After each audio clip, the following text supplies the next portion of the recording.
देखो बेटा, यहाँ पर यदि हम देखेंगे तो धातुओं की उपलब्धता किस प्रकार से देखी जा सकती है ना। तो धातुओं की उपलब्धता में यदि देखेंगे तो एल्युमिनियम कितना होता है, यदि जो भूपर्पटी है हमारे पास उसमें 8.3% होता है, ठीक है ना। Fe यदि देखेंगे तो 5.1 होता है, ठीक है ना। इसके बाद यदि हम कैल्शियम को देखें तो कैल्शियम की जो मात्रा है ये है 3.6% के रूप में, है ना। और अन्य जो जैसे मान लीजिए हमारे पास और तत्व हो सकते हैं, सोडियम हो गया, पोटेशियम हो गया, मैग्नीशियम हो गया, है ना, टाइटेनियम हो गया, मैग्नीज हो गया, ठीक है ना, और मरकरी हो गया, Hg, है ना, सॉरी Hg, मरकरी हो गया। इन तत्वों को जो है ये कहता है कि 8 से लेकर के और 9% तक होता है, टोटल सारे मिलाकर के 8 से 9% के बीच होता है ना। सबसे ज्यादा उपलब्धता किसकी है, एल्युमिनियम की। उसके बाद जैसे नॉन मेटल है, तो नॉन मेटल में जैसे हाइड्रोजन हो गया, फास्फोरस हो गया, है ना, और सिलिकॉन हो गया, ऐसा ही ये लगभग 3% के लगभग होता है। तो इस प्रकार से उन्होंने कहा कि ये अप्रोक्सीमेट है कि लगभग लगभग इनकी उपलब्धता ये रहती, ठीक है। और बहुत सारे रत्न जैसे माना क्या होगा, उसमें क्या होगा, एल्युमिनियम एल्यूमिना Al2O3 के अशुद्ध रूप होते हैं, यानी कि इसके अशुद्ध रूप में बहुत सारे जो हमारे पास क्या है रत्न है वो इस रूप में अशुद्ध रूप में पाए जाते हैं। तो ये थी इनकी उपलब्धता के बारे में कि किस प्रकार से कौन कौन सी चीजें मिल सकती। यहाँ नेक्स्ट है बेटा, यदि हम इसको नेक्स्ट देखें इसमें कि कुछ महत्वपूर्ण अयस्क हैं। कल तो हमने सिंपल क्या किया था कि सल्फाइड अयस्क कौन से हो सकते हैं, ऑक्साइड कौन कौन से हो सकते हैं। तो यहाँ पर हमारे पास जो महत्वपूर्ण अयस्क है वो कौन कौन से हो सकते हैं। तो हमारे पास मैं लिख रहा हूँ पहले ये धातु है, यहाँ देख लीजिए कौन सी धातु है ना, उसके अयस्क का नाम क्या होगा, ठीक है ना, उसका अयस्क क्या होगा। और तीसरा उसमें रासायनिक संगठन क्या होगा। रासायनिक संगठन का मतलब होता है उसका फॉर्मूला क्या होगा, जो रासायनिक क्या होंगे संगठन, इसका फॉर्मूला क्या होगा। तो ये महत्वपूर्ण है, ठीक है ना। जैसे हमने देखा सबसे पहले हमारे पास पोटेशियम है, ये धातु है पोटेशियम, और इसका जो अयस्क होता है वो होता है उसका नाम होता है सिल्वाइन। क्या होता है बेटा, सिल्वाइन,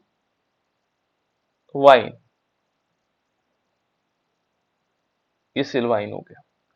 और इसका रासायनिक संगठन होता है जिसको हम क्या बोलते हैं KCl, पोटेशियम क्लोराइड। देखो इसका नाम थोड़ा चेंज हो गया सिल्वाइन, आपको ये ध्यान रखना है इसको अयस्क के रूप में इसको सिल्वाइन कहा जाता है क्या ये पोटेशियम क्लोराइड। दूसरा धातु है हमारे पास कैल्शियम,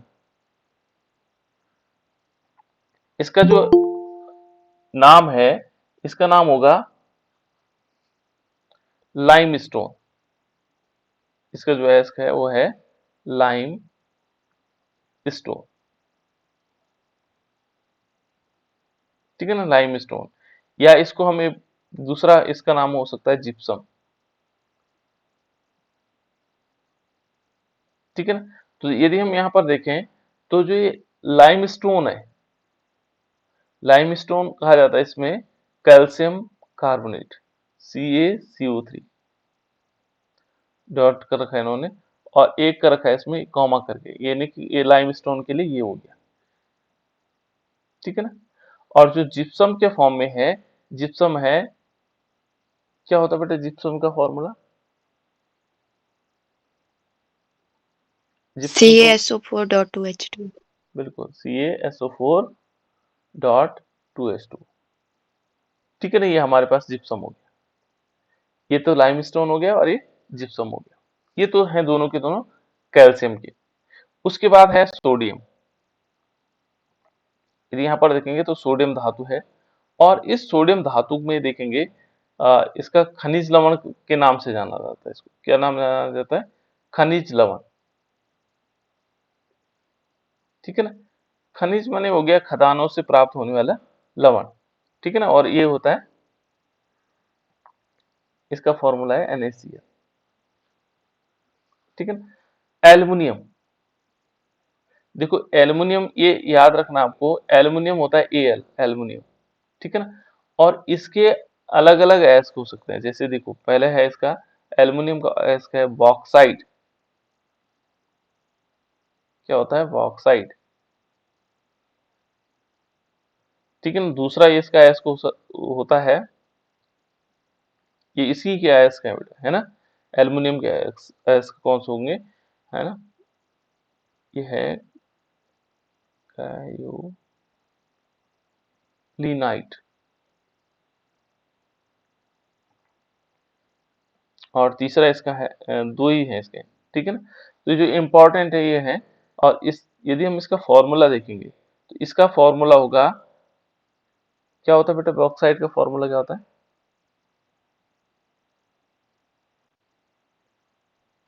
Al2O3 2H2।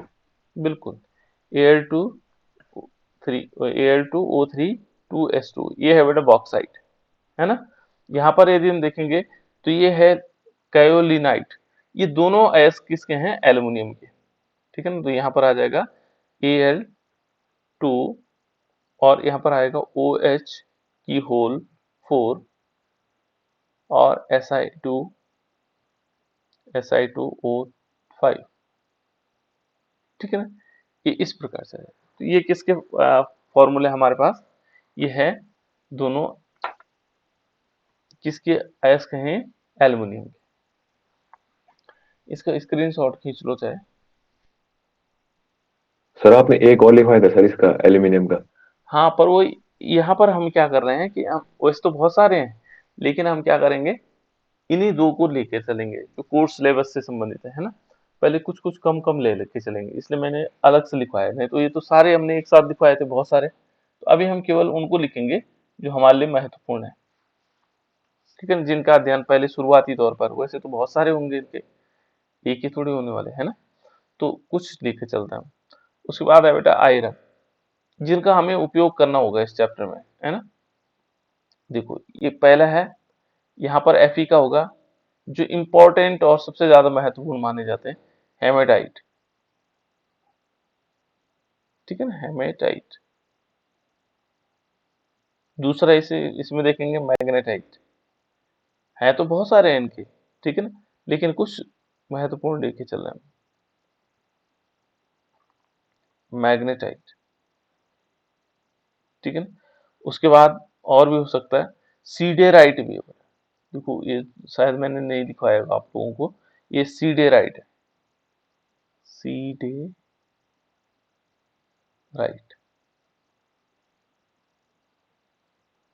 और चौथा हो सकता है इसमें, देखो ये है आयरन पाइराइट, आयरन पाइराइट, ठीक है। कुछ कुछ याद करते रहिए इनमें, ठीक है ना। जहाँ हेमेटाइट है, हेमेटाइट सबसे ज्यादा इंपॉर्टेंट है इसका, है ना। तो यहाँ पर हेमेटाइट का फॉर्मूला क्या बताया था मैंने कल, कोई बताएगा Fe बेटा, टू है क्या बताया, Fe2O3। Fe2O3, ये हेमेटाइट हो गया, ठीक है ना। मैग्नेटाइट क्या होगा, ये था बेटा Fe3O4। सीडेराइट क्या हो गया, यदि हम सीडेराइट को देखेंगे तो ये होगा Fe3 FeCO3 है बेटा, है ना। और यदि हम आयरन पायराइट देखेंगे तो इसका क्या बताया था, ये तो आयरन पायराइट लिखा था हमने कल, ये लिखा था FeS2, ये आयरन पायराइट, ठीक है ना। जो जो इनके महत्वपूर्ण अयस्क है, ठीक है ना। इनको हम स्क्रीन शॉट खींचते रहेंगे वैसे, ठीक है ना। उसके बाद नेक्स्ट है बेटा इसमें कॉपर, Cu, है ना। और कॉपर के जो अयस्क हैं वो इस प्रकार से हो सकते हैं। कॉपर के अयस्क कौन कौन से हो सकते हैं, देखो एक है कॉपर पाइराइट, नंबर 1 के तुम देख रहे हैं, ठीक है, ये है कॉपर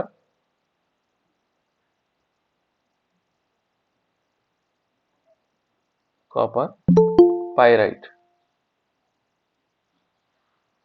कॉपर पाइराइट, ठीक है ना। दूसरा इसमें मेलाकाइट।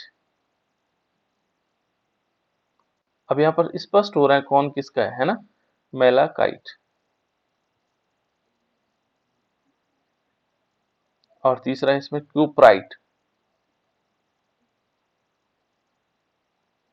क्यूप्राइट,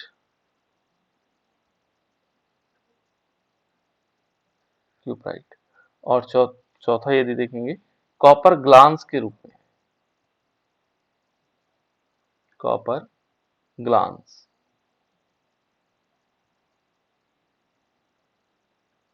ये चार प्रकार के हमारे पास इसके क्या है, अयस्क हैं, किसके, कॉपर के। इनके फॉर्मूले क्या है, इनका रासायनिक संगठन क्या है, यदि हम देखेंगे सबसे पहले हमारे पास है कॉपर पाइराइट।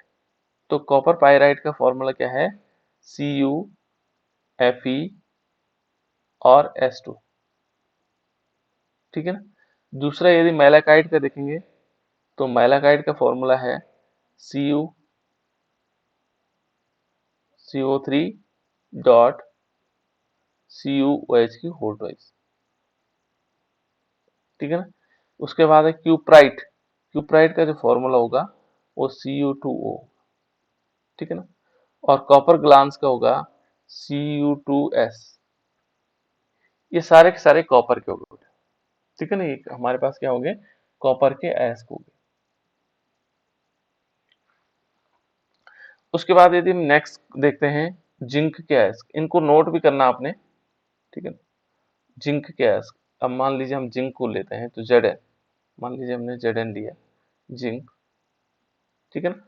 और जिंक के जो अयस्क हैं वो कौन कौन से हैं, एक है जिंक ब्लेंडी, जिंक ब्लेंडी को आप लोग जानते हैं, जिंक ब्लेंड भी कहते हैं इसको, या ब्लेंडी भी कहते हैं, है ना, जिंक ब्लेंड, ठीक है। दूसरा है इसमें कैलामाइन,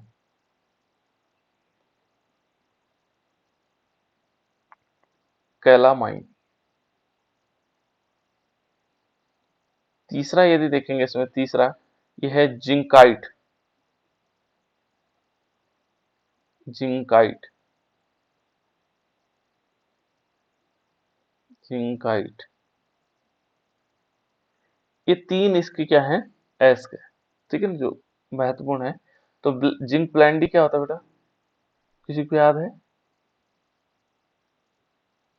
कल हमने जिंक ब्लेंडी बताया HGS, है, HGS, HGS नहीं होगा बेटा, वो मर वो मरकरी मर्क्यूरियस सल्फाइड है।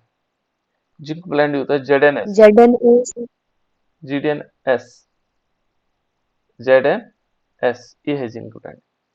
और कैलामाइन क्या है, कल बताया था कैलामाइन, ZnCO3, ZnCO3, है ना, ये आ जाएगा, कैलामाइन होगा ZnCO3, ये कार्बोनेट है इसका। और जिंकाइट, ZNO, ZNO। बिल्कुल ZnO, जिंकाइट। तो इस प्रकार से हमारे पास क्या हो गए, जिंक के क्या है, अयस्क है। उसके बाद है बेटा रजत, रजत, रजत जानते हैं आप लोग, रजत को जानते हैं, यस सर। क्या होता है रजत, यस सर। क्या होता है चांदी को बेटा, बोलते हैं सर।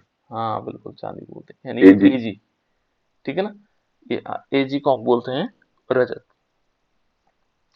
इसका जो अयस्क है वह है, यदि हम इसको इसका अयस्क देखेंगे तो इसका अयस्क क्या होगा, इसके अयस्क का नाम है,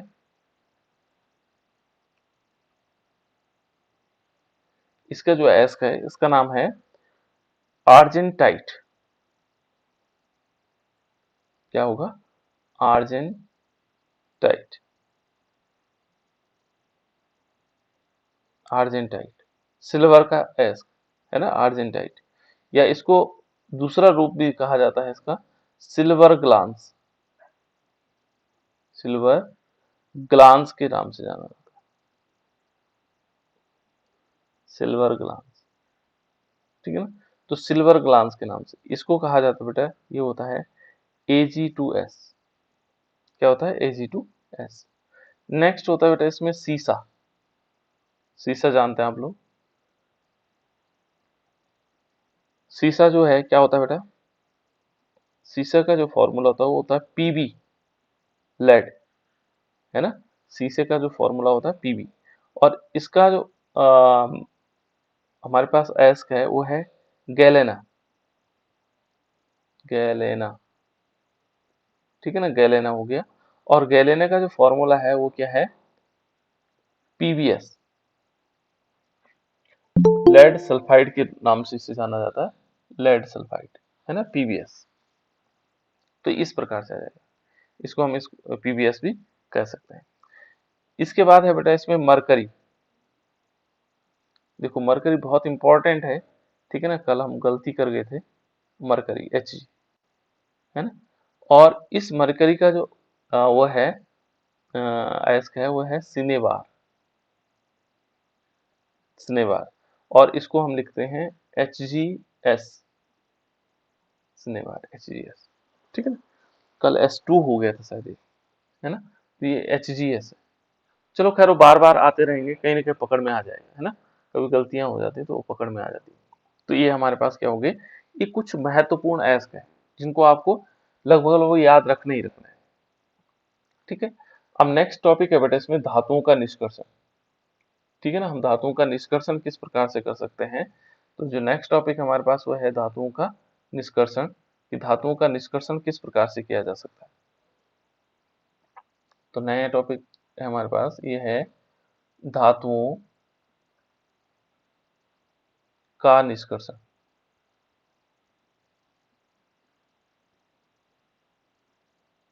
धातुओं का निष्कर्षण यानी कि हमें क्या करना है, एक्सट्रैक्शन करना है धातुओं का, ठीक है ना। तो पहले हम क्या समझते हैं, पहले इसमें कुछ शब्द हैं। एक है धातु कर्म। धातु कर्म किसे कहा जाता है ना, जिसको मेटलर्जी कहते हैं, जिसको हम क्या कह सकते हैं, मेटलर्जी के रूप में कह सकते हैं, धातु क्रम। धातु क्रम किसे कहते हैं, तो धातु क्रम किसे कहा जा सकता है ना। तो ये धातु क्रम क्या है, इसको समझना है। कुछ शब्दावली आती है धातु क्रम, ये निष्कर्षण जब हम एक्सट्रैक्शन करते हैं, जिसको अंग्रेजी में कहते हैं मेटलर्जी। क्या बोलते हैं बेटा इसको, मेटलर्जी। इसी शब्द को कहा जाता है मेटलर्जी। ये है बेटा मेटलर्जी, ठीक है ना, मेटलर्जी। तो मेटलर्जी या धातु क्रम किसे कहा जा सकता है, तो यदि हम धातु क्रम और मेटलर्जी को देखें तो किसे कह सकते हैं, क्या हो सकते हैं धातु क्रम और मेटलर्जी। तो इसका ये है कि अयस्क से, जो हमारे पास अयस्क थे, अभी तक हमने क्या किया, अयस्क, ठीक है ना, अयस्क से शुद्ध अवस्था में, शुद्ध अवस्था में धातु, जो शुद्ध अवस्था में क्या होगी, धातु, है ना, प्राप्त करने की प्रक्रिया, प्राप्त करने की प्रक्रिया, ठीक है ना। जो माना हमारे पास क्या है, प्रक्रिया को धातु क्रम कहा जाता है, ठीक है ना। धातु, इसको एक निष्कर्षण भी कह सकते हैं, धातु निष्कर्षण, या धातु क्रम कहा कहते हैं, ठीक है ना, धातु क्रम, इसको हम क्या बोल सकते हैं, मेटलर्जी, ठीक है ना, धातु क्रम कहते हैं। क्लियर हुआ बेटा, यानी कि हमारे पास अयस्क है, और उस अयस्क से, जैसे मान लीजिए हमने सिनेबार लिया, सिनेबार लिया एंड HgS, है ना, इसको क्या बोलेंगे, सिनेबार, HgS लिया, और इस HgS में से हमने Hg को अलग किया, ये अयस्क था पहले, और इससे हमने क्या किया, Hg को अलग कर दिया। शुद्ध अवस्था धातु में धातु प्राप्त करने की जो प्रक्रिया, ये शुद्ध अवस्था में हमने ये धातु प्राप्त कर ली, है ना। तो जो हमने प्रक्रिया अपनाई इसके लिए, इस अयस्क से हमने इस Hg को अलग करने के लिए जो प्रक्रिया अपनाई उसको कहते हैं धातु निष्कर्षण या धातुक्रम।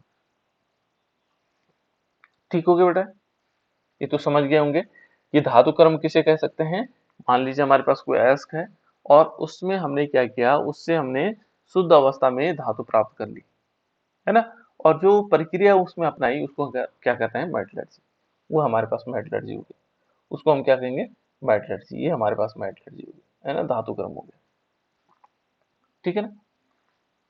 अब इसको शुद्ध अवस्था में प्राप्त करने के लिए कौन कौन सी प्रक्रिया अपनाते हैं?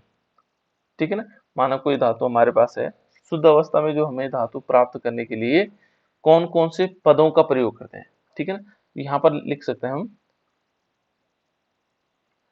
नेक्स्ट जो टॉपिक हो सकता है हमारे पास वो हो सकता है कि शुद्ध अवस्था, मान लीजिए हमने क्या लिया, शुद्ध अवस्था, शुद्ध अवस्था प्राप्त करने के लिए पद कौन कौन से स्टेप हो सकते हैं? ये स्टेप है बेटा, कौन कौन से स्टेप हम ले सकते हैं, है ना, जो हमारे पास स्टेप आएंगे। पहला है, यदि हम देखेंगे नंबर 1, यदि हम देखें तो पहला पद है हमारे पास, इसको क्या करना होगा, जो धातु है हमारे पास है, उस धातु को हमें क्या करना होगा? चूर्णीकरण करना होगा। चूर्णीकरण जानते हैं? चूर्ण बनाना होगा, चूर्णीकरण, चूर्ण बनाना होगा, या इसको दूसरा नाम दिया जाता है संशोधन। संशोधन अंग्रेजी में इसको कहा जाता है प्यूलिवराइजेशन, पल्वराइजेशन, यानी कि PUL, ठीक है ना, वराइजेशन, ZATION, है ना, पल्वराइजेशन। ये हो गया। दूसरा, यदि पहले काम हमें क्या करना पड़ेगा? चूर्णीकरण, यानी कि उसको क्या करना पड़ेगा? मान लीजिए कोई धातु का टुकड़ा इतना बड़ा है ना, तो हमें क्या करना पड़ेगा? चूर्ण बनाना पड़ेगा पहले, ठीक है ना। कुछ स्टेप है इसके। दूसरा है इसमें, दूसरा यदि देखेंगे तो ये है अयस्क का सान्द्रण। अयस्क का सान्द्रण,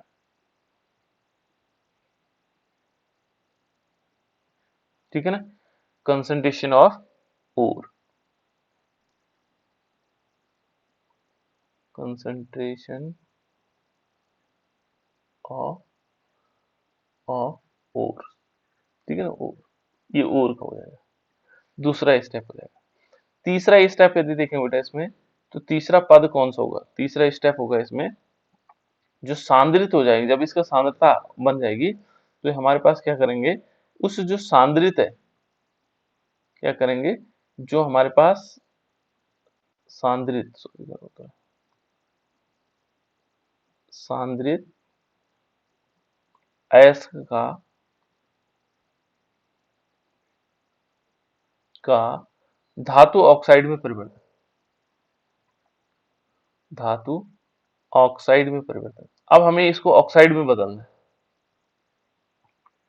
जो सांद्रित अयस्क है उसको हमने किस में बदलना है? ऑक्साइड में। यहाँ पर हम क्या कर देंगे, इसको ऑक्साइड में इसका परिवर्तन करेंगे।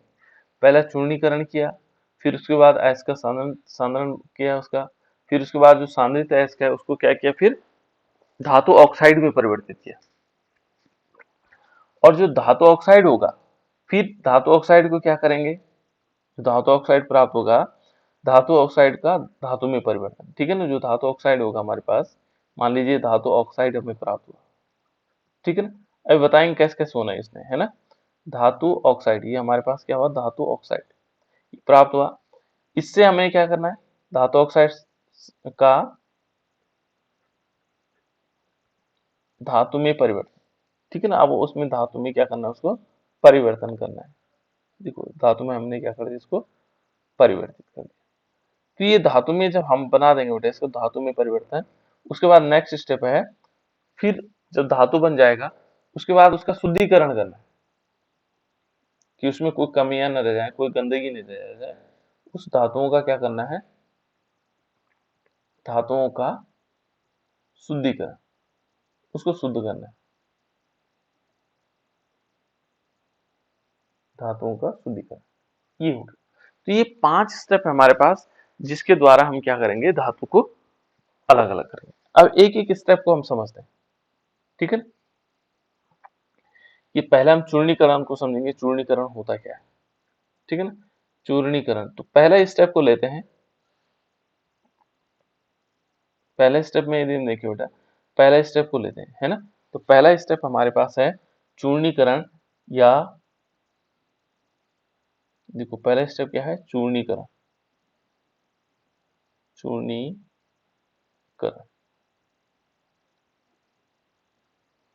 ठीक है ना, चूर्णीकरण। और इसको या कह सकते हैं, क्या बोला हमने, संशोधन, ठीक है ना, संशोधन।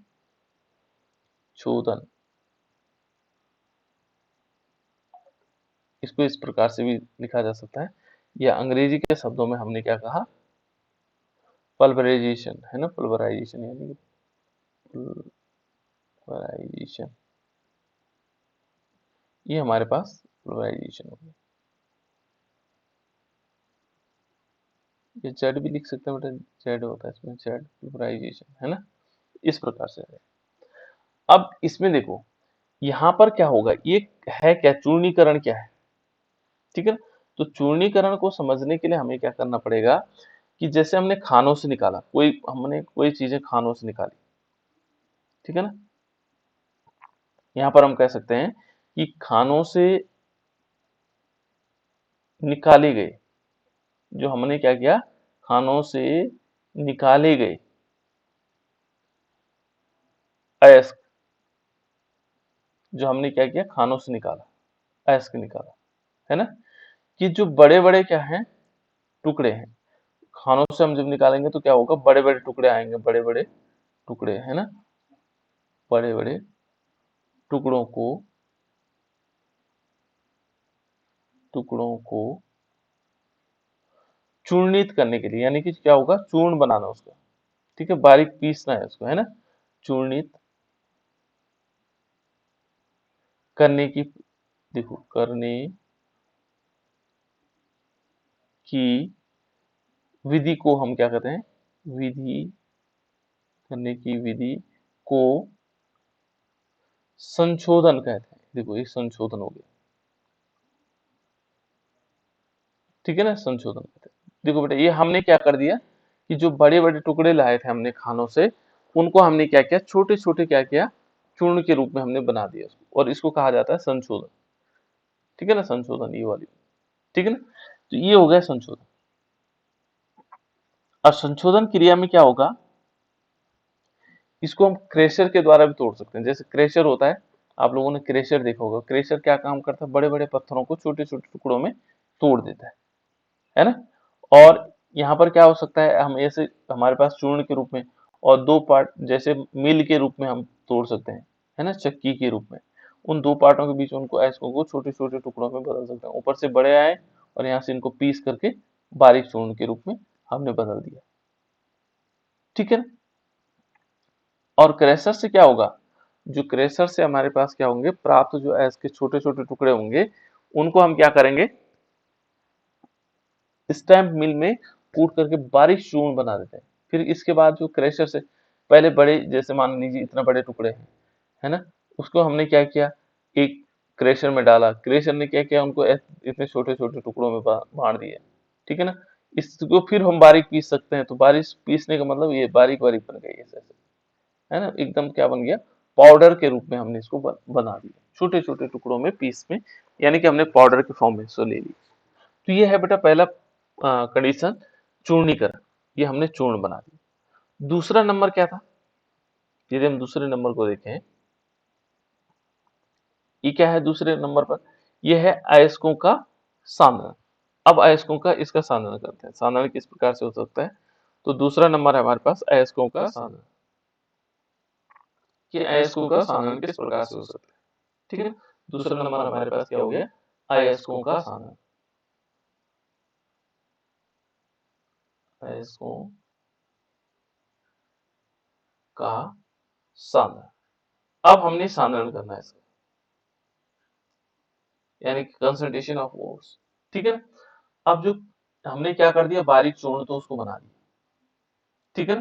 क्या किया बेटा, बारीक चूर्ण उसको बना दिया, ठीक है। तो इसमें यदि सबसे पहले देखेंगे कि जो हमने खानों से निकाला हुआ है, अब वो बारीक चूर्ण बन गया, उसमें बहुत सारी प्रकार की क्या होंगी, अशुद्धियां होंगी। जब हमने क्या किया, वहां से खानों से कुछ चीज लेके आया, यानी कि जो पदार्थ लेके आया, उसमें बहुत सारी क्या चीजें होंगी, अनेक प्रकार की क्या चीजें होंगी, अनुपयोगी वस्तुएं। जैसे मान लीजिए क्या होगा, कंकड़ होंगे, उसमें कंकड़ भी हो सकते हैं,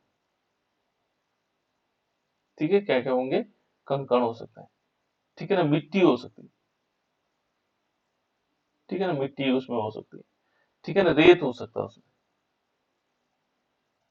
ठीक है। और बहुत सारी चीजें पाई जा सकती, अशुद्धियां पाई जा सकती है ना। और इन अशुद्धियों को हम क्या बोलते हैं, गैंग। देखो हमने क्या किया, इसको बोला जाता है जो गैंग होता है। क्या कहेंगे, खानों से जो हमने अयस्क लाए हैं, हमने क्या किया, खानों से प्राप्त अयस्क, ठीक है ना, खानों से प्राप्त अयस्क, प्राप्त अयस्क में जो जो हम कह सकते हैं अशुद्धियां, है ना, या जो अनुपयोगी अशुद्धियां होती, अनुपयोगी यानी कि जिनका हम उपयोग नहीं कर सकते, अनुपयोगी अशुद्धियां। अनुपयोगी अशुद्धियां कौन सी है बेटा, और ब्रैकेट में हम लिख सकते हैं अनुपयोगी अशुद्धि, अशुद्धियां लिख सकते हैं कौन कौन से, जैसे हमारे पास कंकड़ हो गया, ठीक है ना, मिट्टी हो गया, है ना, रेत हो गया, ठीक है ना। को गैंग कहते हैं, को गैंग कहते हैं। कोई कोई पूछ लेता है गैंग किसे कहते हैं, है ना, गैंग कहते हैं। यानी कि जो खानों से हमने प्राप्त अयस्क है, उसमें जो अनुपयोगी अशुद्धियां जैसे कंकड़ मिट्टी रेत है ना, इनको एग्जाम्पल के रूप में ले सकते हैं। तो ये जो क्या होंगे, इनको हम क्या कहेंगे, गैंग कह सकते हैं। गैंग, एक तो गैंग कहते हैं बेटा इसको, दूसरा इसका नाम अधात्री भी है, अधात्री, ये अधात्री भी कहते हैं इसको, देखो ये अधात्री भी कहा जा सकता है इसको, ठीक है ना। और या तीसरा एक और नाम भी कहा जा सकता है मैट्रिक्स, मैट्रिक्स। कहीं आप लोगों के पास क्वेश्चन में पूछा गया तो मैट्रिक्स क्या है, मैट्रिक्स ही क्या है बेटा, गैंग है। ये भी ये है, वो भी ये है, ये गैंग भी वही है, तीनों चीजें एक से, है ना। तो हमें पता लग गया, हमने क्या देखा कि सबसे पहले हमने खानों से लाया, खानों से उसको बारीक से पीसा, पीसने के बाद उसमें देखा मिट्टी कंकड़ पत्थर भी है, ठीक है। तो पहले उसको छान लेते हैं, वैसे साधारणकरण कर लेते हैं। तो अब देखो इस जो अयस्क होंगे, देखो इसमें, ठीक है ना, अयस्क के प्रकार के आधार पर जो हमारे पास क्या होगा, अयस्क का साधारण की विधियां कौन कौन सी, इसके विधियां देखो। ये तो हमने पहले गैंग देख लिया उसमें, है ना, ये कंकड़ मिट्टी पत्थर हमने हटा दिया। अब इसकी विधियां कौन सी, है ना। पहला ये देखेंगे विधियां, किस विधियों से हम क्या कर सकते हैं, इनका पृथक्करण कर सकते हैं। जो ये हमारे पास अधात्री हैं, ये गैंग हैं, कौन कौन सी विधियों से हम इसको अलग अलग कर सकते हैं, ठीक है। तो यदि हम देखेंगे कि सपोज हमने, देखो पहली विधियां है इसमें, नंबर एक विधि है, वो है गुरुत्व पृथक्करण विधि, गुरुत्व पृथक्करण विधि, है ना। गुरुत्व पृथक्करण विधि यानी कि पहले हम इस गैंग को हटाने के लिए क्या करते हैं, गुरुत्व पृथक्करण विधि, पृथक्करण विधि, जिससे हम उनको अलग अलग करते हैं, ठीक है ना, उनको अलग अलग करने की। या द्रवीय धावन, द्रवीय धावन, थोड़ा हल्का सा आइडिया दे दूं आपको कैसे होगा द्रवीय धावन। यानी कि हम क्या कर लेंगे, जैसे हमने इसको पीस करके क्या कर दिया, बारीक चूर्ण बना दिया। अब हमने क्या किया, इसको पानी में मिलाया, देखो इस सारे एस को लाया हमने और पानी में मिला दिया, ठीक है ना, इसमें पानी में मिला दिया। तो जो इसमें मिट्टी के कण होंगे वो किसमें घुल जाएंगे, पानी में घुल जाएंगे। फिर इसको छान देंगे, किनारे कर देंगे। यह गुरुत्व पृथक्करण विधि होती है बेटा। गुरुत्वीयकरण पृथक्करण विधि क्या होती है, इससे हम क्या करेंगे, जैसे एक इस प्रकार से वो बन जाता है यहाँ पर, है ना, इसके ऊपर डालेंगे तो क्या होगा, गुरुत्व आकर्षण के कारण कुछ नीचे गिरेंगे और कुछ दूर गिर जाएंगे, जो हल्के वाले होंगे जिनमें गुरुत्वाकर्षण कम होगा। तो अलग अलग विधियां अभी बताएंगे उनके बारे में, है ना। तो पहले मान लो गुरुत्वीय पृथक्करण विधि और द्रवीय धावन, द्रव से पानी से धोना है उनको, है ना। दूसरी विधि है, देखो दूसरी विधि क्या है, उन अयस्कों को झाग प्लावन विधि द्वारा, यहाँ पर विधि है पृथक्करण की विधियां है बेटे, जिससे क्या होंगे, अयस्कों का जब हम सानन करेंगे, यानी कि उनमें अयस्कों का सानन कैसे करेंगे, कि जिसमें अयस्क ज्यादा मात्रा में हो, है ना, झाग प्लावन विधि, इसके द्वारा भी हम क्या कर सकते हैं, इसका सानन कर सकते हैं। सानन का मतलब क्या हुआ कि जैसे मिट्टी वगैरह वगैरह बहुत सारी चीजें थी, तो सान्द्रता किसकी ज्यादा, हमें जब मान लीजिए आयरन का, देखो हेमेटाइट, देखो हेमेटाइट किसका अयस्क है, आयरन का, है ना। ये कैलामाइन देखो, कैलामाइन किसका है, जिंक का। तो हमने जिंक के अयस्क को लिया, ठीक है ना, अब उसमें क्या मिट्टी कण बहुत सारी चीजें हैं, तो उनको हटा करके हम क्या करेंगे, जिंक का जो हमारे पास क्या है, कैलामाइन है, यानी कि क्या है, कैलामाइन ZnCO3, इसकी मात्रा ज्यादा हो जाए, इसकी सांद्रता ज्यादा हो जाएगी, क्योंकि इसमें से हम क्या कर देंगे, मिट्टी के कण हटा देंगे, ठीक है ना, पत्थर के कण हटा देंगे, पत्थर हटा देंगे, ठीक है ना, और जो अन्य रेत है उनको हटा देंगे, तो इनकी सांद्रता बढ़ेगी, ये है सांद्रता। और उनके लिए विधियां हैं, पहली विधि है गुरुत्व पृथक्करण विधि या द्रव्य धावन है, दूसरा है झाग प्लावन विधि, जिसके द्वारा उनकी सांद्रता बढ़ेगी, और तीसरा है इसमें, तीसरी विधि है सांद्रता बढ़ाने की, वह है विद्युत चुंबकीय पृथक्करण विधि। ये है विद्युत चुंबकीय पृथक्करण विधि, पृथक्करण विधि, ये तीन विधियां हैं बेटा, है ना, जिसके द्वारा हम क्या करेंगे, उनकी सांद्रता को। एक और भी है, रासायनिक विधि भी है, केमिकल मेथड्स, है ना, रासायनिक विधि भी है, जिसके द्वारा हम क्या कर सकते हैं, उनकी सांद्रता को बढ़ा सकते हैं, रासायनिक विधि, केमिकल मेथड्स। अब इन विधियों के बारे में हम पढ़ेंगे एक एक करके, ठीक है ना, जो हमारे सांद्रता किस प्रकार से बढ़ सकती है, उन विधियों को पढ़ते हैं। तो उन विधियों में पहले विधि कौन सी थी, गुरुत्व गुरुत्व गुरुत्व पृथक्करण। देखो ये हमें सांद्रता को बढ़ाने के लिए, सांद्रता कैसे बढ़ेगी, ठीक है ना, किसी अयस्क की सांद्रता कैसे बढ़ेगी, तो उसकी सांद्रता को बढ़ाने के लिए हमें क्या करना पड़ेगा, पहले है गुरुत्व या इसको हम द्रवीय धावन भी कह सकते हैं बेटा, दूसरा इसमें द्रवीय धावन, द्रवीय धावन। तो ये दो प्रकार, ये एक ही चीज है, ऑब्लिक करके, है ना, द्रवीय धावन क्या होगा और इस प्रकार का, ठीक है ना। इस विधि में हम सबसे पहले क्या करते हैं,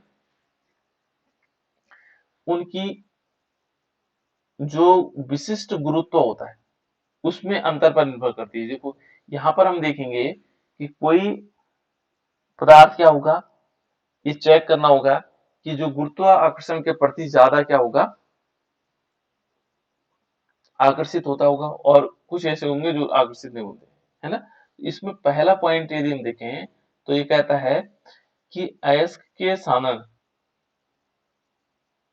की वह विधि जिसमें क्या होगा, अयस्क, एक तो अयस्क हो गया तथा अपद्रव्यों, अपद्रव्यों के विशिष्ट,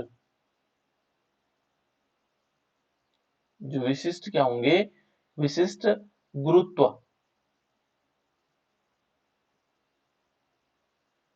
गुरुत्व के अंतर पर निर्भर करता है, के अंतर पर निर्भर करता है। इसमें ये देखना पड़ेगा हमें कि कौन सा गुरुत्व, माने जो गुरुत्व आकर्षण होता है, उस गुरुत्व पृथक्करण पर कौन कौन निर्भर कर रहा है, कौन कौन नहीं कर रहा है। ठीक है ना, पहले ये देखना पड़ेगा सबसे पहले। ठीक है ना, और इसमें क्या होगा, इसका कारण होगा अयस्कों के घनत्व अधिक और गैंग जो होंगे घनत्व कम होने पर इस विधि का प्रयोग किया जाता है। ठीक है ना, यदि यहाँ पर देखेंगे, जैसे मान लीजिए हमारे पास घनत्व, जैसे देखा होगा लोहे का घनत्व ज्यादा होता है, लोहे का घनत्व क्या होता है बेटा, ज्यादा होता है, और जो हमारे पास लकड़ी है उसका घनत्व क्या होता है, कम होता है। समझ में आ रहा होगा, लोहे के कण बहुत पास पास होते हैं और लकड़ी के कण थोड़ा सा दूर दूर होते हैं, दोनों ठोस है। तो इसके कारण जो है क्या होगा, गुरुत्व पृथक्करण। तो यहाँ पर हमें ध्यान रखना होगा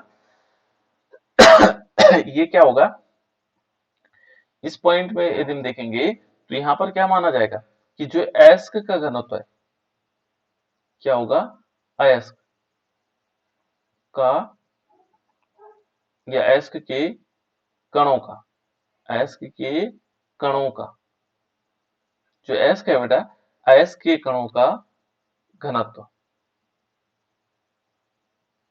अयस्क के कणों का घनत्व अधिक, ठीक है ना, उनका घनत्व क्या होना चाहिए, अधिक होना चाहिए। और जो गैंग होंगे, गैंग वही मैट्रिक्स और जिसको हमने कहा अधात्री, है ना, जो गैंग है, गैंग के कणों का, गैंग के, ठीक है ना, जो कणों का घनत्व कम होना चाहिए, गैंग के कणों का घनत्व कम होना चाहिए, कम होने पर, है ना, कम होने पर इस विधि का प्रयोग कर सकते हैं। ठीक है ना, जो ये विधि है, इस विधि का प्रयोग हम कब करेंगे, जब हमें देखेंगे कि जो अयस्क है उसके कणों का घनत्व अधिक है, जो हमारे पास क्या है, अयस्क है उसके कणों का घनत्व अधिक है और जो गैंग है उसके कणों का घनत्व कम है। तो तब हम क्या करेंगे, गुरुत्व पृथक्करण विधि का प्रयोग करेंगे, गुरुत्व पृथक्करण विधि का प्रयोग किया जाता है ना, उस दशा में हम इसका प्रयोग करेंगे। कब करेंगे, जब क्या होंगे, अयस्कों के कणों का घनत्व अधिक होगा और जो गैंग है उनके कणों का घनत्व कम होगा। ठीक है, यहाँ इसका अधिक होना चाहिए, किसका, अयस्क के कणों का घनत्व अधिक होना चाहिए और जो गैंग है उसके घनत्व क्या होना चाहिए, कम होना चाहिए। ठीक है ना, तभी हम इस विधि का प्रयोग कर सकेंगे, है ना। और उसके बाद है बेटा, देखो जैसे हमने चूर्णित किया, पहले चूर्णित, अब देखो अब इसको प्रयोग देखते हैं कि जो मान लीजिए हमने चूर्ण बना रखा, जो चूर्णित अयस्क होगा, जिसको हमने चूर्ण बना रखा, शुरू में हमने क्या किया था, पहली विधि क्या थी, चूर्ण किया, सबसे पहले हमने चूर्णित किया उसको, है ना। और जो चूर्णित अयस्क है, अब इसमें हमने देख लिया कि एक का घनत्व ज्यादा है, एक का घनत्व कम है, गैंग का घनत्व कम है और अयस्कों का घनत्व ज्यादा है। तो अब हम क्या करेंगे कि जो चूर्णित अयस्क है, चूर्णित अयस्क के ढलवा प्लेटफॉर्म, कैसे, ढलवा प्लेटफॉर्म लेना हमने, ढलवा प्लेटफॉर्म,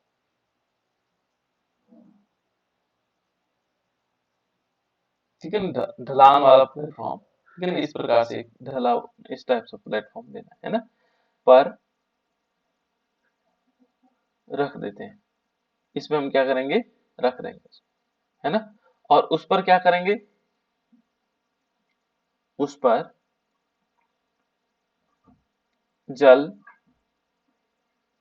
की प्रबल, जल की प्रबल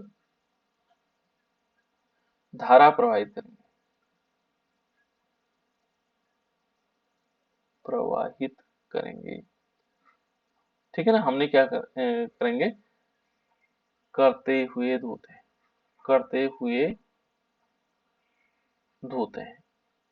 तो देखा होगा बेटा आप लोगों ने, धोते हैं, मान लीजिए आपने देखा होगा कि हम लोहे का चूर्ण बना देते हैं, है ना, लोहे का बारीक चूर्ण बनाते हैं। ये देखो लोहे का चूर्ण है, लोहे जो आयरन का अयस्क, यदि माना क्या लेंगे, अयस्क लेते हैं, तो आयरन के अयस्क में क्या होगा, जो आयरन का अयस्क होगा उसका घनत्व ज्यादा होगा। लेकिन यदि हम उसमें देखेंगे मिट्टी धूल कण के हैं, तो हमने उसको बारीक पीसा हुआ है, तो बारीक पीसने का मतलब ये क्या कर देंगे, हम थोड़ा ढलान वाला, ऐसा ढलान वाला ले लेंगे, है ना, जिसमें ढलान होगा, और यहाँ पर हमने क्या कर दिया, उस चूर्ण को रख दिया। देखो वो जो चूर्ण है, हमने चूर्ण यहाँ पे रख लिया, ये इस प्रकार से। फिर हम क्या करेंगे, इसमें पानी डालेंगे।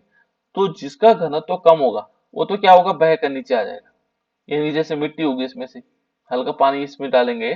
जैसे आपने रेत को धुलते हुए देखा, रेत तो देखा आप लोगों ने धुलते हुए, रेत देखे धुलते हुए। तो रेत में जैसे मान लीजिए मिट्टी है, बहुत सारी मिट्टी है, तो ये इसमें मिट्टी भी है और रेत भी है, ये ऐसे बना हुआ है यहाँ पर, है ना।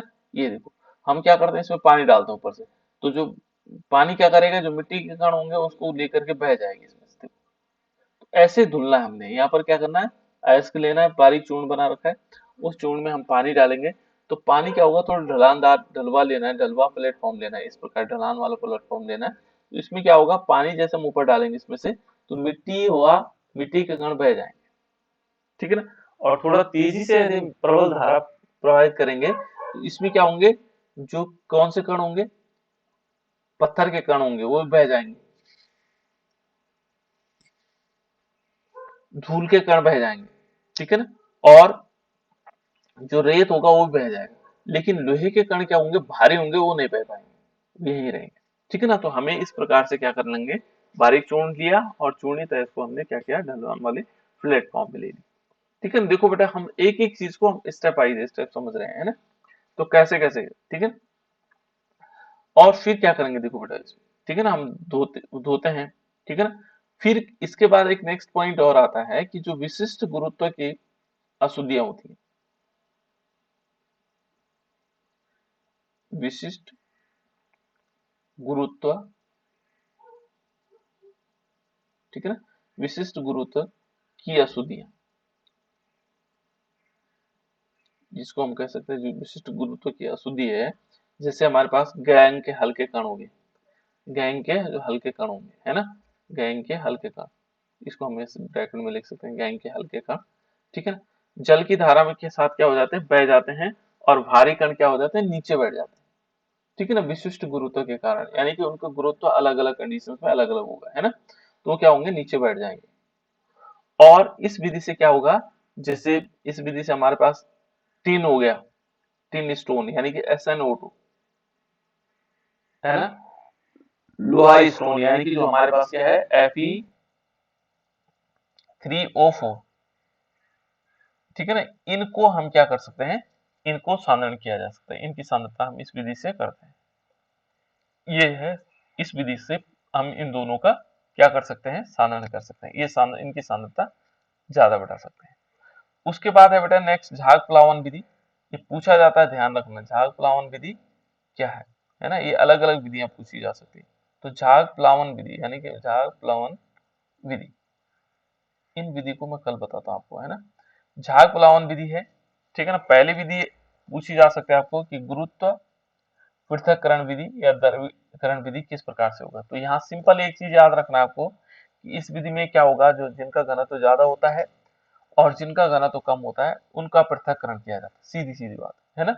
और वहां पर क्या करते हैं, उसको बारीक चूर्ण को, जो चूर्ण हमने एक बना रखा है उसको हम क्या करते हैं, एक ढलवा प्लेटफॉर्म में डालते हैं, ऊपर से पानी डालेंगे, पानी डालने से उसको वो बह जाते हैं, जिनका क्या होगा, घनत्व कम होगा, ठीक है ना, उनको पृथक्करण किया जाता है। उसका उदाहरण है हमारे पास आयरन है, ठीक है ना। तो इस प्रकार से, तो इस विधि को हम कल बताएंगे आपको कि किस प्रकार से झाग प्लावन